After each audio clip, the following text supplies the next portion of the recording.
After having been online for almost 2 years, we want to wrap up this year and semester in review and look at all of our accomplishments.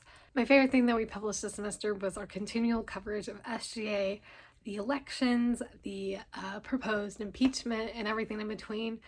My news section did an amazing job reaching out to all of the senators and the applicable people and talking to them about the reasoning behind their votes for impeachment or any other type of SGA story. I think we did an amazing job with that, and I'm really proud of it. When it came to student life, there was a lot of unrest that happened throughout campus. It started way back in May when it came to the Black Lives Matter movement, and we did that, but now it's making a more localized effect and a localized turn and angle to it because we're focused on the campus and how the students really want the campus administration to see. One of my favorite things this semester was that we were able to really push those students' voices to the forefront when it came to those protests and when it came to just making sure the voices of the students were heard, even when it came to SGA and pushing everything out when it came to that. For arts and life, I think the biggest thing that stood out to me was the student profiles.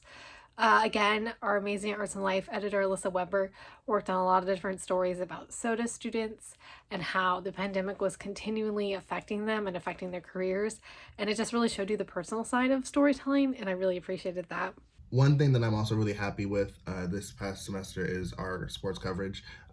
Due to Horizon League and COVID-19 standards, they had to postpone every sport that was to be played last fall, and they started it all in the spring. And our sports team, I do not believe, to my knowledge, missed a game. And I think that was really great. We created the newsletter and we reached almost 6,000 students. We sent out a weekly email with different stories from the Northerner and some creative content here and there. And I think that was just really awesome to see us do that, even though, again, we were still virtual and weren't with each other. The biggest hurdle that we had to go through as a Northerner was making sure that now that we're a year into the pandemic, that we're not pushing the same things and the same stories, and we're not covering the same things when it comes to this is how the pandemic has affected X group or how it's affected Y group. Granted, as we've gone over through the pandemic, we've seen that it's affected different groups different ways.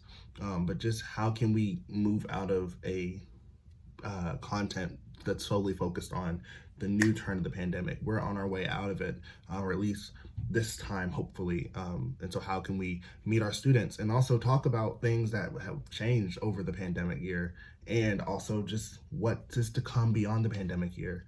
Be sure to stay in tune with us on the Northerner on our social media and website, as always.